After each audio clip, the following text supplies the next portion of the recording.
You can have anything you want. Universe is super giving. You want a fucking Ferrari, you can have it. If you want it, you can have it. If you're sitting there saying, oh, but I tried my best and I still didn't get it, you're lying. You didn't try your best. That is a fucking lie. The universe gives it to everybody who genuinely tries.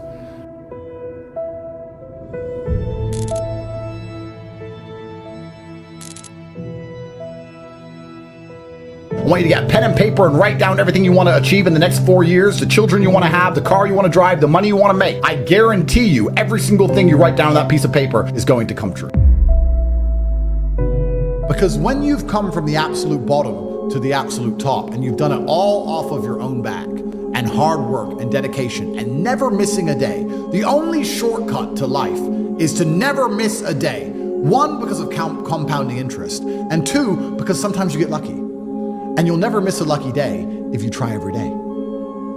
If you don't try every day, you might miss your lucky day.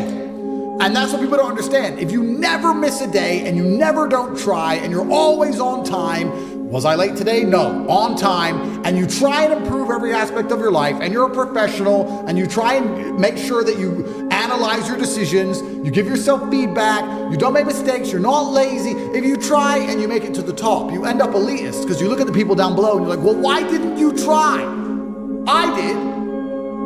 Oh, I did too. No, you didn't. That's a lie. Most of these children today are so messed up from TikTok, they can't even focus on one page of a book, any book, because all they do is scroll. Have you ever seen someone on TikTok, how fast they change video? Yeah. Their minds are gone. You can't even sit them down and teach them anything. That's a mental trick. You have to rewire your brain. And the reason your brain needs to be rewired is because anyone who is watching this stream below the age of 30, your brain is already broken. Watch your friends when they're on TikTok. How long can they even focus on a video before they have to change? Half a second, maybe.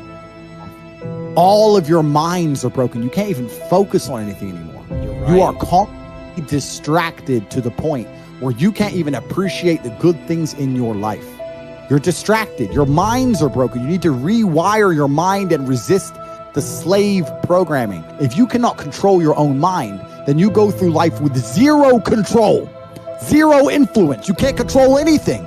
You're just a feather in the wind, waiting for life to blow you from happy place to sad place to happy place to sad place, completely hoping on the gods to be fortunate to you, because if any genuine discomfort comes your way, you're fucked.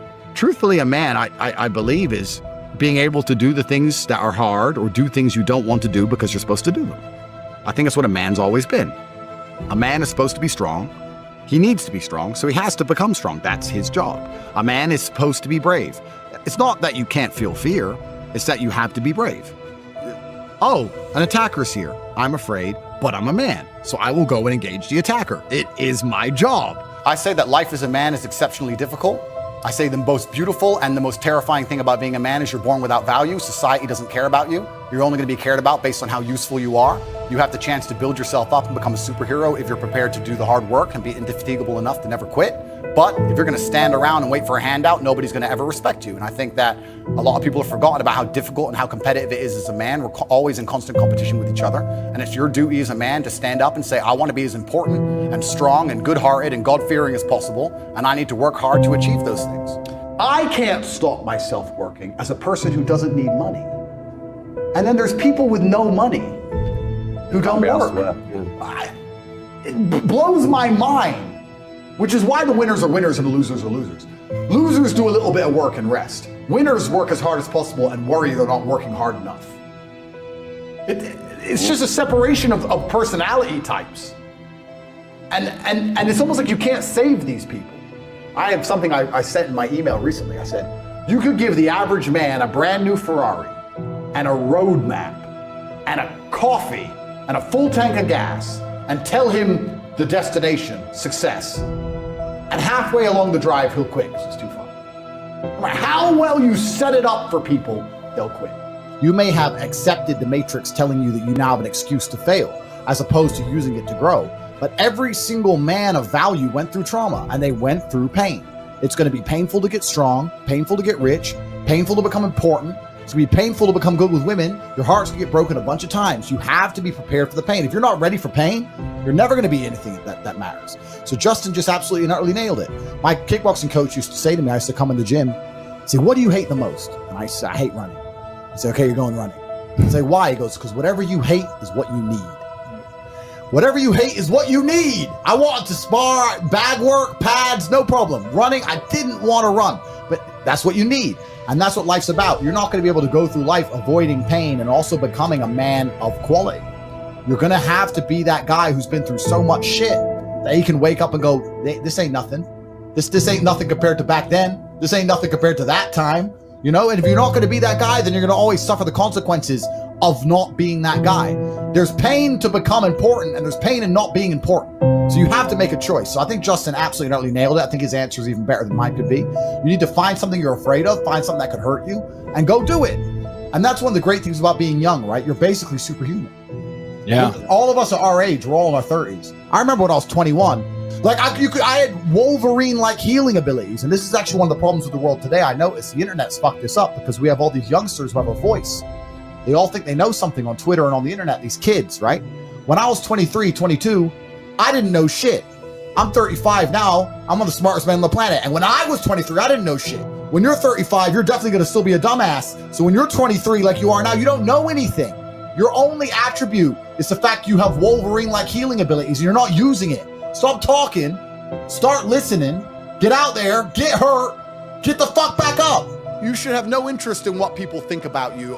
That makes you insecure. And that is the largest psyop in history. To wake up and say, I'm not going to be successful. I'm not going to be strong. I'm not going to be interesting. I'm not going to go out there and test myself. And I'm not going to put honor on my last name because I would hate for people to think I'm insecure. I'm secure, so it doesn't matter if you think I'm a loser. And it doesn't matter if I am a loser. So I'm just going to sit at home and I'm secure. No, it's not insecurity. It's called duty to your last name and honor. And that's just another one of the many different tentacles inside of the psyop octopus, trying to snatch any motivation left from the masculine spirit. If I was a man who was unsuccessful and I hadn't met my physical capability or my financial capability or my mental capability or my spiritual capability, I would be insecure. I would sit and say, this is a failed version of who Andrew Tate could be. They're beyond saving because they're the worst thing you can possibly be, which is a quitter. Being a quitter is the worst thing you could possibly be. God himself can't make a quitter important because the only reason the place you're trying to get to has value is because it was difficult to reach. If everybody could reach it, there'd be no value. Value is linked to scarcity. The whole point goal is valuable is because it's not everywhere. If it was everywhere, it wouldn't have any value. The reason the place you're trying to reach is valuable is because people can't get there. So if you're the kind of person who quits, you're never going to get there. Quitters are the worst. You could give a quitter a map, a treasure map, and a hot air balloon. Say it's going to take you right to the treasure. It's going to be a 7-day journey. Here's a sandwich. Yeah. And halfway through they'll be like, oh, I'm cold. Yeah, you just said that, 7 days? Nah. Yeah, and they'll quit. Yeah. Quitters will never make it. And there's a huge subsect of the populace who are basically simply quitters. I've never in my life seen anyone who's determined to get something not get it. I've never seen somebody who is determined in their heart to get something not get it. The universe and God is so giving and providing. People think it's difficult out here. I disagree. I've never seen someone wake up and say, nah, this is all I care about. This is all I want. Not get it. Everyone who thought that way in fighting was a world champion. Everyone who thought that way about money was rich. I've never seen anyone fail.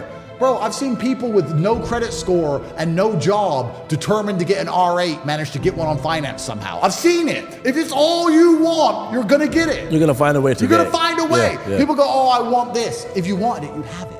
If you're going to be a man who's going to sit and say, I'm just sad, you are always going to lose in competition to men like me. No. And there has to be losers for there to be winners. I am tired of sympathy. Sympathy doesn't work for anybody.